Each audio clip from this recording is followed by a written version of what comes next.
बिहार सरस मेला 2023 बिहार के पटना के राजधानी में ऐतिहासिक गांधी मैदान में इस कार्यक्रम में उपस्थित बिहार सरकार के अनुसूचित जाति अनुसूचित जनजाति कल्याण विभाग के माननीय मंत्री श्री रत्नेश सदा जी, बिहार विधान परिषद के सदस्य जनाब खालिद अनवर साहब, ग्रामीण विकास विभाग के सचिव doctor N Shravan Kumar ji, State Bank of India के मुख्य महाप्रबंधक श्री ओम दीक्षित जी, जीविका के निदेशक श्री राम निरंजन सिंह जी, विशेष कार्य पदाधिकारी जीविका श्री राजेश कुमार जी, महुआ राय चौधरी जी, नाजिस बानो जी, समीर कुमार जी, जीविका की दीदियां, मेले में आए हुए सभी स्टॉल लगाने वाले सभी प्रतिभागीगण, दूसरे राज्यों से आए हुए सभी हमारे इस सरस मेले में आए हुए सभी स्टॉल लगाने वाले और अपने सामानों को बिक्री करने वाले यहां पर सभी दूसरे राज्य से आए हुए सभी भाइयों, प्रेस और मीडिया के सभी भाइयों, जीविका के सभी पदाधिकारीगण, ग्रामीण विकास के सभी पदाधिकारीगण, प्रशासन के अन्य सभी पदाधिकारीगण, आज 15 दिसंबर है, साल का आखिरी महीना है और आज से सरस मेले का शुभारंभ हो रहा है और 29 दिसंबर तक सरस मेला यहां पर चलेगा। इस मेले में 500 से ज्यादा स्टॉल लगाए जा रहे हैं। 22 राज्यों के स्वयं सहायता समूह से जुड़े हुए महिला उद्यमी एवं रोजगारियों की सहभागिता इसमें है। 38 जिलों के 191 स्वयं सहायता समूहों से जुड़े हुए सभी ग्रामीण महिला उद्यमी प्रतिभागी आए हैं। प्रतिदिन सांस्कृतिक कार्यक्रम है, सेमिनार है, परिचर्चा है, नुक्कड़ नाटक है, प्लास्टिक मुक्त एवं स्वच्छता मेला है, कैशलेस खरीदारी की भी उपलब्धता है, जीविका दीदियों के द्वारा संचालित संग्रह सेवा केंद्र के माध्यम से नगद जमा निकासी की भी व्यवस्था है, पालना घर है, फन जोन है, फूड जोन है, लोक कला कृतियां, शिल्प एवं विदेशी व्यंजनों का समागम है। आगंतुकों को विभिन्न योजनाओं से रूबरू कराने हेतु विभाग के कई यहां पर स्टॉल हैं, बैंकों के स्टॉल है।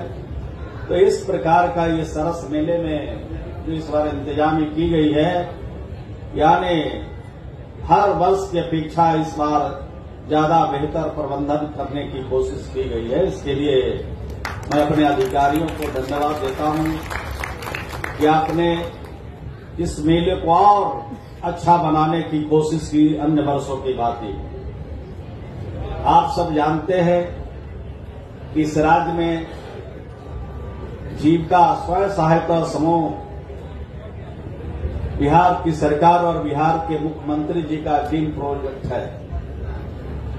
अभी तक बिहार में 10,47,000 से ज्यादा स्वयं सहायता समूह बनाया गया है और उस पर हम काम कर रहे हैं बिहार में।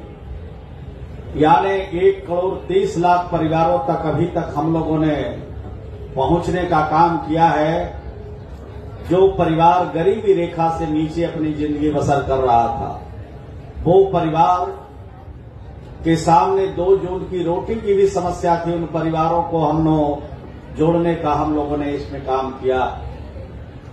और आज हमारा ये जो स्वयं सहायता समूह से जुड़ी हुई दीदियां हैं वो आत्मनिर्भरता की तरफ बढ़ रहे हैं और सिर्फ 2 जून की रोटी के लिए नहीं, बल्कि अपने परिवार के सिर्फ भरण पोषण के लिए नहीं, बल्कि अपनी उन्नति के लिए, अपने परिवार को आगे बढ़ाने में बिल्कुल कामयाबी हासिल कर रहे हैं। इससे इनकार नहीं किया जा सकता है। और पहले तो गांव तक हम सीमित थे, यानी पहले ग्रामीण क्षेत्रों में ये काम हम करते थे, लेकिन अभी मुख्यमंत्री जी ने निर्देश दिया है कि अब जीविका का जो काम है वो सिर्फ ग्रामीण क्षेत्रों में ग्रामीण विकास नहीं, बल्कि शहरी क्षेत्रों में भी इसका काम हम लोग करेंगे। तो इस दिशा में भी हमारा काम शुरू हो गया है।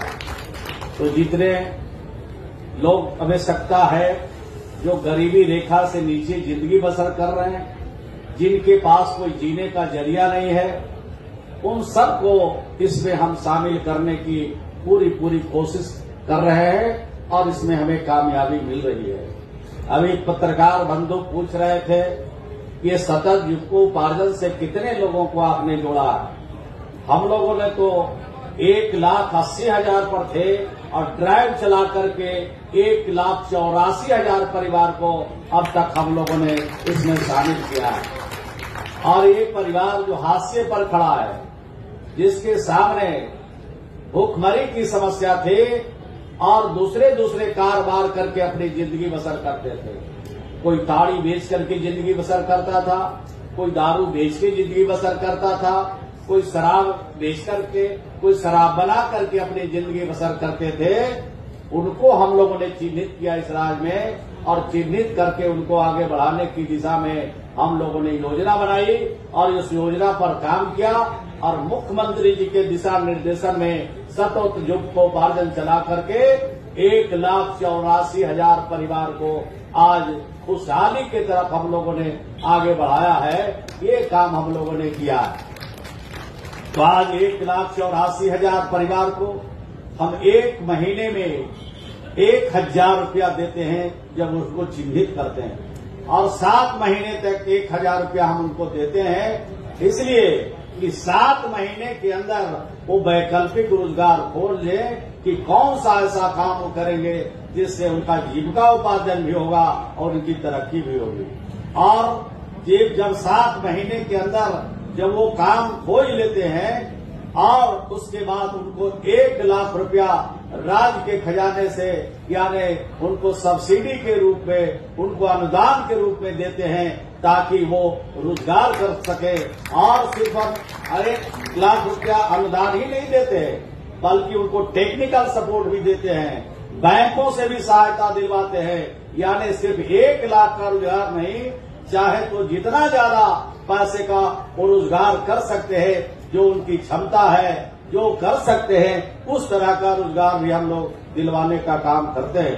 पहले तो 1,00,000 रुपया मिलता था, अब बिहार के मुख्यमंत्री जी ने फैसला लिया कि अब 1,00,000 रुपया से काम चलने वाला नहीं है। अब इनको 1,00,000 की जगह अब 2,00,000 रुपया अनुदान के रूप में दिया जाएगा ताकि और अच्छा काम कर सके और बेहतर काम कर सके। ये बिहार की सरकार ने फैसला लिया है। तो आप सोच सकते हैं, अभी जाति आधारित गणने हुए हैं। जाति आधारित गणने में बिहार में 94 लाख ऐसे परिवार चिन्हित किए गए हैं जिनके पास न कोई रोजगार है और न कोई नौकरी है। तो इस तरह के जो सर्वे हुए उससे भी सतत जीविकोपार्जन में उनको हम लोग जोड़ने का भी काम कर रहे हैं, उनको भी आगे बढ़ाएंगे। उसके लिए तो अलग से मुख्यमंत्री जी ने घोषणा किया है कि 5 साल के अंदर उनको हम रोजगार देंगे और 2,00,000 रुपया अनुदान दे करके और बैंकों से सहायता दे करके भी उनको आगे बढ़ाएंगे। तो इस प्रकार का काम बिहार जो करता है उसका अनुकरण दूसरा राज्य करता है। ये बिहार से बाहर दूसरे किसी राज्य में इस तरह की सहायता गरीबों को नहीं दिया जाता है जो गरीबी रेखा से नीचे जिंदगी बसर करते हैं। तो आप सोच सकते हैं कि कितना बेहतर और कितना अच्छा काम बिहार की सरकार कर रही है। बिहार में जो काम हुआ उससे दिल्ली में जो सरकार है उसका नाम बदल दिया और कहा कि ये आजीविका के माध्यम से हम देश भर में इस काम को आगे बढ़ाएंगे। तो वो लोग भी करते हैं, हम लोग भी करते हैं, और जितना सपोर्ट मिलना चाहिए उतना सपोर्ट नहीं मिलता है। फिर भी हम उनके सपोर्ट के बदौलत नहीं, अपने बलबूते अपने राज्य के जीविका की दीदियों को और जीविका से जुड़े हुए लोगों को हम आगे बढ़ाने में लगे हैं। ये काम हम लोग करते हैं। तो यहाँ पर तो जो हुनरमंद है हमारे राज्य के अंदर, जीविका की दीदियां भी, और जीविका की दीदियों से अलग जो शिल्पकार है, जिनके पास हुनर है, उनको भी हम लोग मौका देते हैं। और दूसरे राज्यों के लोगों को भी हम लोगों ने यहाँ मौका दिया है। ये तो कंपटीशन का युग है। पूरी दुनिया आज कंपटीशन के दौर से गुजरता है और हर क्षेत्र में कंपटीशन है।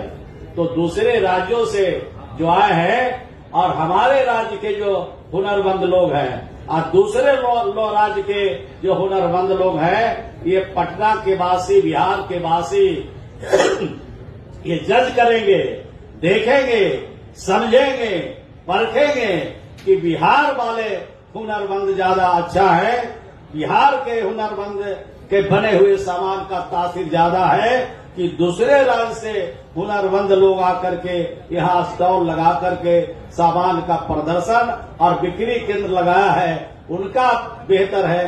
तो ये बिहार के लोगों को जज करने का मौका मिलेगा, और जब जज करेंगे तो उनको पता चलेगा कि बिहार में हुनर वाले की कमी नहीं है, शिल्पकार की कमी नहीं है, सिर्फ उनको मदद की जरूरत है, सहयोग की जरूरत है।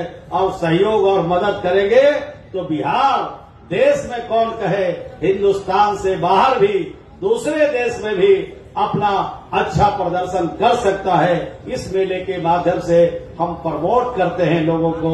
इस मेले के माध्यम से हम बिहार के जो हुनरमंद लोग हैं और दूसरे राज्य के हुनरमंद हैं, उनको हम इस प्रतिभा में शामिल करके देखते हैं और कहां और बेहतर करने की जरूरत है, ये भी हम लोग कोशिश करते हैं। हम लोग तो जीविका की दीदियों को बहुत सारा काम दिया है और बहुत सारा और काम हम लोग देंगे। तो इस तरह का काम तो जीविका की दीदियों के माध्यम से हो रहा है, और सतत जीव को उपार्जन के माध्यम से भी अच्छा और बेहतर काम हो रहा है। तो स्टॉल पर जरा घूम घाम के पूरा देखिएगा, तब पता चलेगा कि बिहार पहले कहाँ था, अब बिहार कहाँ है, अब बिहार आगे कहाँ जा रहा है, जब आज स्टॉलों पर आप घूमेंगे। और वे लोग हैं जो गरीब लोग हैं, जिनके पास रहने का ठीक से घर नहीं था, उनके हाथों से बने हुए सामान को आप देखिएगा तो बड़े जो हमारे फैक्ट्रियां हैं हिंदुस्तान में, उस फैक्ट्री से हमारा सामान का मुकाबला नहीं हो सकता है। हमारा सामान उनसे बेहतर तासीर का है, उनसे बेहतर गुणवान है, उनसे बेहतर तासीर का है। ये जरूर आप जज करेंगे। तो ज्यादा कुछ नहीं करते हुए, बैंक के भी हमारे अधिकारी हैं, इनका सहयोग मिलता रहता, लेकिन ये काफी नहीं है। हमारे बैंक के अधिकारी से मैं कहना चाहता, और भी थोड़ा आपका दिल थोड़ा चौड़ा होना चाहिए, और भी थोड़ा उदार होना चाहिए, क्योंकि हम लोग गरीब लोगों की सहायता कर रहे हैं और आपको ये बताना चाहते हैं। आपको तो मालूम ही होगा, और बिहार के लोगों को, देश के लोगों को मालूम है कि जो हम जीविका की दीदियों को बैंक से सहायता दिलवाते हैं, वो समय पर चुकता 98% से ज्यादा समय पर बैंक को हम चुकता भी करते हैं। तो हमारी ईमान को देखिए, हमारी ईमानदारी को देखिए, हमारी कर्मठता को देखिए, हमारे विश्वास को देखिए। जब इतना आपको हम समय पर पैसा चुकता करते हैं, तब दिल को थोड़ा और चौड़ा कीजिए और थोड़ा उदार होइए। बड़े बड़े जो इंडस्ट्री वाले लोग हैं, जो कई करोड़ रुपया लेते हैं और लेके विदेश फरार हो जाते हैं, उनको देने में आपको दिक्कत नहीं होती है। लेकिन हमारे जो छोटे छोटे 10,000, 20,000, 50,000 वाले जो हुनरमंद लोग हैं, उनको थोड़ा उदार होकर के उनको मदद कीजिए। आप मदद कर रहे हैं, कोई आरोपित हम नहीं कर रहे हैं, ऐसा नहीं कि आपको मेरी बात से तकलीफ पहुंचे। हम चाहते हैं कि थोड़ा और उदार बन जाइए, ताकि हमारे राज्य के जो गरीब लोग हैं, हुनरमंद लोग हैं, उनको दूसरे राज्य में मजदूरी करने नहीं जाना पड़ेगा। थोड़ा सा उदार होइएगा तो आप